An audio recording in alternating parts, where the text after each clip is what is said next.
everybody, Dr. Ryan Dopps here with Dopps Chiropractic Northeast. Hey, we're continuing our educational series on the foundations of chiropractic. Tonight we're going to talk about the healing power of the body being cut off by pressure on the nerves.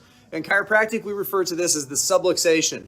So the word subluxation, we're going to break that down. Sub means less, lux actually translates to life, and ation means the sensation of. So we've got the sensation of less life. Right? And that's really what happens. So when we talk about that healing power of the body, just to recap the last couple of weeks, we talked about the power of the body that heals. It's called the innate intelligence. It flows through the nerve system at a rate of about 300 miles per hour over your central nerve system out to the body, and it heals and repairs and restores everything. So now we're going to talk about what happens when that gets disrupted. So this is really just about a break in communication.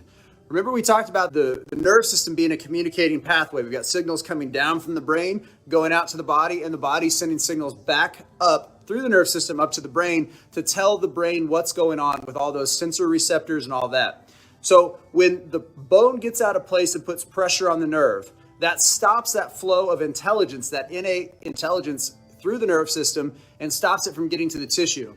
That causes the tissue to get all funky, right? It doesn't work correctly, it misfires, it secretes less, secretes more, it gets increased tone of muscles, it gets decreased tone of muscles, it gets increased sensations and feeling, it gets decreased sensations and feeling. So the body doesn't function correct when the subluxation is present. So the sensation of less life stops when pressure gets put on the nerve. In fact, they found that it takes a dime's pressure of nerve on a spinal nerve to stop 90% of the information going through it. So that's really not that significant to stop that much. And so when I make an adjustment, when we step in and we move the bone off of the nerve, what we're doing is we're literally restoring life back to the tissue.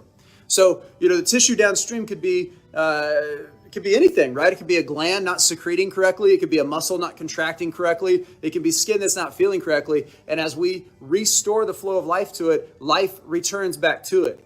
One of my favorite sayings with the chiropractic adjustment in regards to correcting the subluxation is that it allows a revivification of the tissue. And I like that because revivification isn't a word that you hear that much anymore, but it restores life going back to it. So as the healing power that stays in the brain is expressed through the nerve system, interruption can get there and it stops that communication pathway, and we call that a subluxation. So my job as a chiropractor is to check and analyze for subluxations because those are shutting down the flow of life to the body. As we remove the subluxation, which we'll talk about more next week as we get into what the adjustment actually is, we get to restore or revivify the power of life back to the body. So thanks for joining me tonight. I love and appreciate you guys. We'll talk to you again next week. Bye-bye.